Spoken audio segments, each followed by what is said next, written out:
மரமண்டைக்கு இது தோணவே இல்லை. அம்மாவும் அப்பாவும் நம்மளை எவ்வளோ கஷ்டப்பட்டு படிக்க வைக்கிறாங்க. பாட்டி அத்தை எல்லாரும் சொல்லியும் நம்மளை அவ்வளோ தூரம் படிக்க வைக்கிறாங்க. இருந்து எனக்கு ஏன் இதெல்லாம் தோணவே இல்லை? சிவாவை லவ் பண்ணுற எனக்கு இது ஏன் தோணாமல் போச்சு?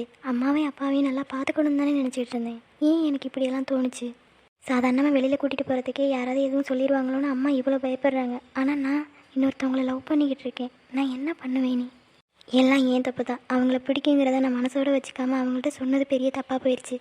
நல்லா படித்து அம்மா அப்பாவையும் நல்லா பார்த்துக்கணும். சிவாவையும் என்னால் மறக்க முடியாது. நான் இப்போ என்ன தான் பண்ணுவேன்? கடவுளே.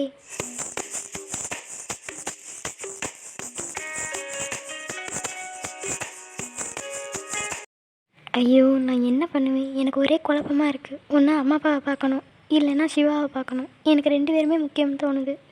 கடவுளே, நான் என்ன பண்ணுவேன்? எனக்கு எதுவுமே புரியலை. நான் என்ன தான் பண்ணுறது? எல்லாத்தையும் போட்டு நம்ம மனசுலேயே குழப்பிக்கிட்டு இருக்கிறதுக்கு காலையில் சாமிக்கிட்ட போய் சொல்லிடணும் எல்லாத்தையும். அவள்கிட்ட சொன்னால் தான் எனக்கு கொஞ்சம் மனசு நிம்மதியாக இருக்கும். ஆமாம், எதாக இருந்தாலும் மனசுலேயே வச்சுருந்தா தான் பாரமாக இருக்கும். யார்ட்டையாவது சொல்லிட்டோம்னா கொஞ்சம் நிம்மதியாக இருக்கும். காலையில் என்ன பண்ணுறோமோ இல்லையோ ஃபஸ்ட்டு போய் சாமிக்கிட்ட இதெல்லாம் சொல்லிடணும். தம்பி தங்கச்செல்லாம் தூங்கிட்டாங்களான்னு வேறு தெரியலை. போயிட்டு அதை முதல்ல பார்க்கலாம். ஏங்க பெத்த பையன் மேலே உங்களுக்கு கொஞ்சம் கூட பாசம் இல்லை? எப்பயாச்சும் தான் அந்த பையனை பார்க்க வரீங்க. வர்றப்ப பூரா நைன் கிடைக்கிறீங்க, இல்லைன்னா மூஞ்சில் அடிச்ச மாதிரி பேசுறீங்க. தேவி, நீ கொஞ்சம் வாய மூடிட்டு இருக்கியா? யார்கிட்ட எப்படி பேசணும்னு எனக்கு தெரியும். நானும் பார்த்துக்கிட்டு தாங்க இருக்கேன். அந்த பொண்ணு மேலே உள்ள பாசம் கொஞ்சம் கூட இந்த பையன் மேலே இல்லையே உங்களுக்கு? தேவி, உனக்கு எனக்கு இதுல பேச்சு இல்ல. நகரு. சிவா. சிவா, நான் கேட்டதுக்கு நீ என்ன முடிவு பண்ணிருக்க? அப்பா, நீங்க எதை பத்தி கேக்குறீங்கன்னு எனக்கு தெரியல. என்னது? நான் எதை பத்தி கேட்கறேன்னு உனக்கு தெரியலையா? அப்ப போன தடவை நான் வந்து பேசினப்ப நீ என்ன பண்ணிட்டு இருந்த? என்னங்க, பையன்ட்டு கோவமா பேசாதீங்க. கையை விடு தேவி. நீ சொல்றேன் தான் பையன்ட்ட பொறுமையா பேசிக்கிட்டு இருக்கேன். இல்லன்னா நான் அடிச்சிருவேன் பாத்துக்க. அப்பா, ஏன் பாப்பா இவ்வளவு கோவப்படுறீங்க? என்னாச்சு? அப்புறம் என்ன பிரதீப், போன தடவை வரும்போது என் பிசினஸ் எடுத்து நடத்துறா அப்படின்னு சொன்னேன். அதை காதலே வாங்கல. சரி, இப்பயாச்சும் ஏதாவது முடிவு பண்ணிருப்பான்னு நினைச்சு கேட்கறேன். என்னன்னு கேட்கறான். இவனுக்கு கொஞ்சம் கூட பொறுப்பே இல்லை. இவன் என் பையன் சொல்லிக்கவே எனக்கு வெக்கமா இருக்கு. நீ உங்க பையன் சொல்லிக்க வெக்கமா இருக்கா? அப்படி என்னைக்கு தான் நீங்க நீ உங்க பையன் சொல்லியிருக்கிறீங்க? சிவா, கோவப்படாதடா. நீ ஏன்டா கோவப்படுற? எனக்கு எதுவும் தெரியாது பிரதீப். இப்படிதான் பிரதீப், ஏதாவது சொல்ல போனா கோவப்படுறானே தவிர எதுவுமே ஒழுங்கா சொல்ல மாட்டான். என்னங்க, நீங்களும் கோவப்படாதீங்க. அவனும் கோவப்படுறான், நீங்களும் கோவப்படுறீங்க. 2 பேரும் கோவப்பட்டீங்கன்னா சண்டை தாங்க வரும். என்னைக்குதான் உன் பையன் என்கிட்ட நல்லா பேசியிருக்கான். சண்டை வந்தாலும் சரி, எனக்கு இன்னைக்கு ஒரு முடிவு தெரிஞ்சாகும். நான் என்னன்னு கேட்டு சொல்றேங்க, நீங்க கோவப்படாதீங்க. நீ கேட்டா எதையுமே ஒழுங்கா சொல்ல மாட்டான். எதா இருந்தாலும் நான் தான் கேட்பேன். நானே ஒரு முடிவு தெரிஞ்சுக்கிறேன். நீ விடு.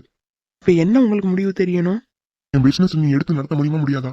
சிவா, நீ எதுவும் சொல்ல வேணாம்பா. நீ ஒரு ரூமுக்கு போ. அதெல்லாம் முடியாது. இப்போ ஒரு முடிவு சொல்லிட்டு போ.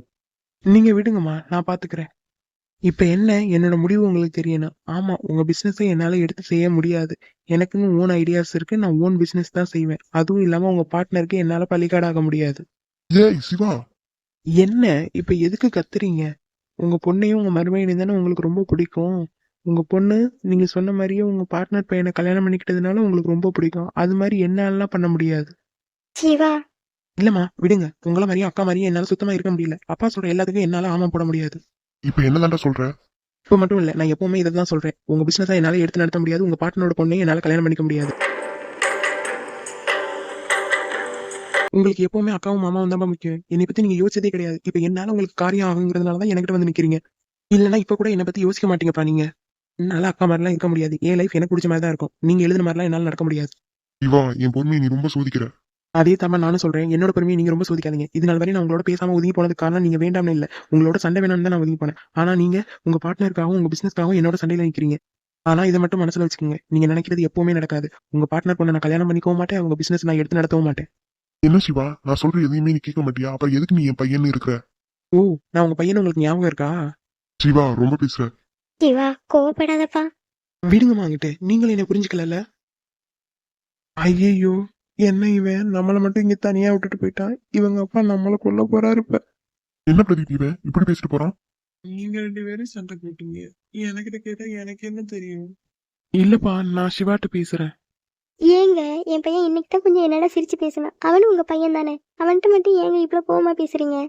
எல்லாம் நீ கொடுக்குற செல்லம் தான் தேவி. இதுவே என் பொண்ணா இருந்தா இப்படி பேசியிருப்பாளா? ஐயோ, உங்களுக்கு உங்க பொண்ணு தான் ரொம்ப முக்கியமா? ஆமா, எனக்கு எப்பவுமே என் பொண்ணு தான் முக்கியம். அவ தான் என் பேச்சு கேட்கறா. உன் பையன் எங்க என் பேச்சு கேட்கறான்? ஐயோ, நீங்க சிவா உங்க பேச்ச கேட்கணும்னு நினைக்கிறீங்க, ஆனா சிவா அவனை நீங்க புரிஞ்சுக்கணும்னு நினைக்கிறான். நானே என்னால புரிஞ்சுக்க முடியாது. என் பேச்சு கேட்காத எந்த பிள்ளையும் எனக்கு வேண்டாம். இனிமே நான் அவனுக்கு அப்பாவும் இல்லை, அவன் எனக்கு பையனும் இல்லை. என்னங்க அம்மா அழாதீங்கம்மா. இங்க நடந்ததெல்லாம் நீயும் பார்த்துட்டு தானே பிரதீப் இருந்த. இதுல நான் யார் பக்கம் பேசுறது சொல்லு? அம்மா அவங்க 2 பேரும் சண்டை போடுறதுக்கு நீங்க என்னம்மா பண்ணுவீங்க? ரொம்ப நாளைக்கு அப்புறம் என் பையன் என் கையால சாப்பிடலான்னு இருந்தான், அதை கூட சாப்பிட விடாம பண்ணிட்டாரு. அம்மா ஏன் இப்ப இப்படி அழுகுறீங்க? சிவா இப்ப உங்க கையால சாப்பிடணும் அவ்வளவுதானே. இருங்க நான் போய் அவனை கூட்டிட்டு வரேன். சிவாவை பத்தி எனக்கு நல்லா தெரியும் பிரதீப். அவங்க அப்பா எப்படி கோவப்படுறாரோ அதே மாதிரி அவனும் அதிகமாவே கோவப்படுவான். இப்ப நம்ம சாப்பிட வச்சாலும் அவன் வரமாட்டான். அதெல்லாம் ஒண்ணும் இல்லம்மா, நீங்க அழாதீங்க, நான் போய் கூட்டிட்டு வரேன் சிவாவை. இல்ல பிரதீப் வேண்டாம், அவன் ரொம்பவே கோவமா இருக்கான். சரிம்மா அழாதீங்க, அவன் கோவமா போயிருக்கான்ல, என்ன பண்றானாவது நான் போய் பாக்குறேன். சரிப்பா. சரிம்மா நீங்க அழாதீங்க. ஏன் கடவுளே நீ இப்படி சோதிக்கிற? என்ன இங்கதானே வந்தான், ஆளே காணோம். சிவா, சிவா, என்னடா எங்கடா இருக்க? ஆசிரமம்ல இருக்கேன்டா, வர்றியா? சரி மச்சான் சரி மச்சான். என்ன சிவா அதுக்குள்ளேயும் ட்ரெஸ் சேஞ்ச் பண்ணிட்ட? ஆமாண்டா நான் வெளில போறேன், நீ வர்றியா இல்லையா? டேய் அம்மா கீழே சாப்பிட கூப்பிட்டு இருக்காங்கடா. டேய் கீழே நடந்ததை பாத்துக்கிட்டு தானடா இருந்த, இவ்வளவு நடந்ததுக்கு அப்புறம் எப்படி சாப்பிட தோணும்? டேய் அம்மா பாவம்டா, கீழே நின்னு அழுதுட்டு இருக்காங்கடா. இல்ல பிரதீப், அம்மாட்ட போய் நான் இப்ப பேசக்கூடாது. நான் போய் பேசினா எங்க அப்பா எங்க அம்மா மேல கோவப்பட்டுட்டே இருக்காரு. அதனால எங்க அப்பா தான் ஃபர்ஸ்ட் பேசணும். அது வரைக்கும் நான் பேச மாட்டேன் எங்க அம்மாவோட. என்ன சிவா சொல்ற? ஆமா பிரதீப், எங்க அப்பா கொஞ்சம் பொசசிவ். எங்க அம்மாவை எங்க அப்பா தான் சமாதானப்படுத்தணும். டேய் நீங்க சண்டை போட்டு என் வயிறை ஏன்டா காய விடுறீங்க?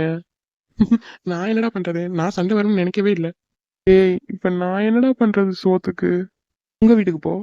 நீங்க 2 பேரும் சண்டை போடுறதுக்கு கொஞ்ச நேரம் முன்னாடி தாண்டா எங்க அம்மாவுக்கு போன் பண்ணி எனக்கு சாப்பாடுலாம் வேண்டாம்னு சொன்னேன். அது உன் தப்பு, உன்னை யார் அவசரப்பட்டு சொல்ல சொன்னது? டேய் சிவா ஏன்டா இப்படி பண்ற? பசிக்குதுடா, சோனி வீட்டுல சாப்பிட்டதுடா. சரி சரி வா, வெளியில கூட்டிட்டு போய் வாங்கி தரேன். எப்பா புண்ணியவானே, அதை பண்ணு முதல்ல, வயிற்று பசி வயிற்ற கிள்ளுது. சரிடா வாடா போலாம். 3 பேரும் நல்லா தூங்குறாங்க. சரி, நம்ம யாரையும் டிஸ்டர்ப் பண்ண வேண்டாம், நம்ம போய் தூங்கலாம். ஐயோ, சுபின் மட்டும் தரையில் படுத்திருக்கானே.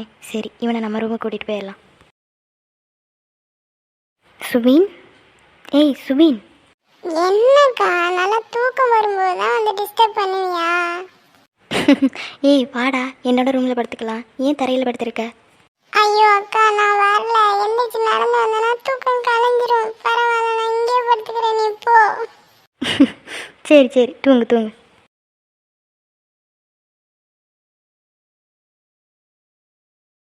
ஆமாம், எப்படி பார்த்தாலும் நம்மளை ஒருத்தவங்களுக்கு மேரேஜ் பண்ணி தான் கொடுக்க போகிறாங்க. அதை சிவான்னு சொல்லி அம்மா அப்பாட்டையே பர்மிஷன் வாங்கலாம்ல.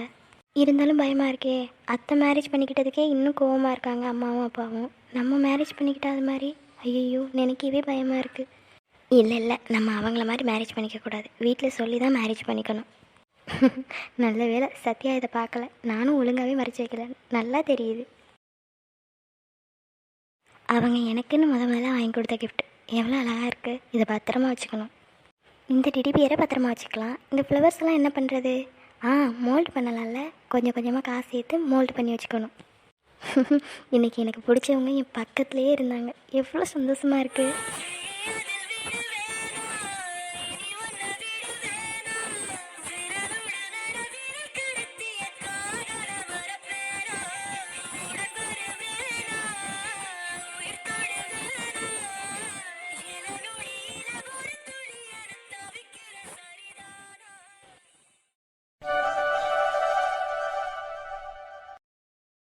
ஐ கலன்முடி 4 மண்டை 2 பேரும் வந்திருக்காங்க.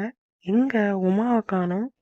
ஓய் 4 முடி, ஏய் 4 முடி, காதுல கேக்குதா இல்லையா? ஏய் சின்ன பொண்ணு, நீ என்ன பண்றீங்க? அதைத்தான் 4 முடி நானும் கேக்குறேன். நீங்க என்ன பண்றீங்க? எங்க உமாவை காணோம்? அவளும் ஃபர்ஸ்ட் வரேன்னு தான் சொன்னா சின்ன பொண்ணு. அப்புறம் பார்த்தா கனி தூங்கலையா, அதனால அவ வரலன்னு சொல்லிட்டா. சரி, அவ மக கனி தூங்கலைன்னா அவ வரல. உங்க பிள்ளைகள் எல்லாம் எங்க?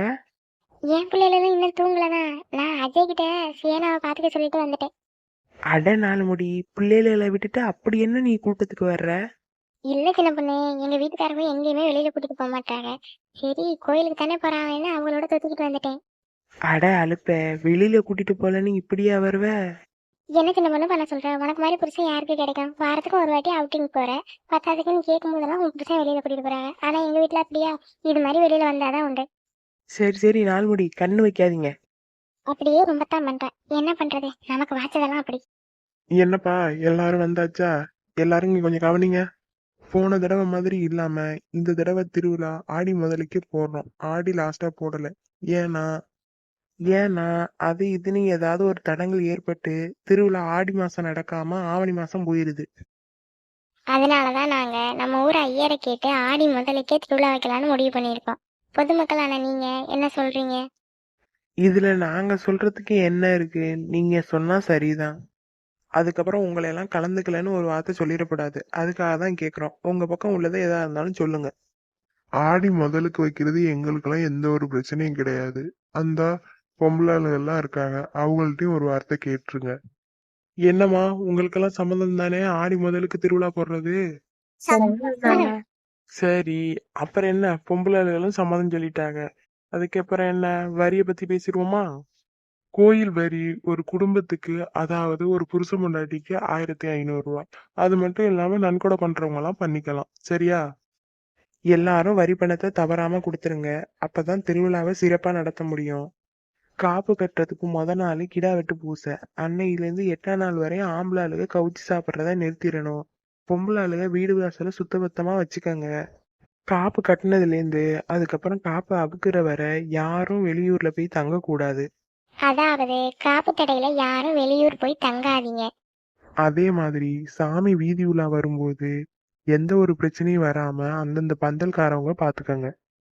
காப்பு கட்டினதுல இருந்து 7ஆம் நாள் நைட்டு வரையும் அம்மன் வீதி உலா, 8ஆம் நாள் காவடி பால் குடம், 9ஆம் நாள் பொங்கல் வைத்தல், 10ஆம் நாள் மஞ்சள் நீராட்டு விழா.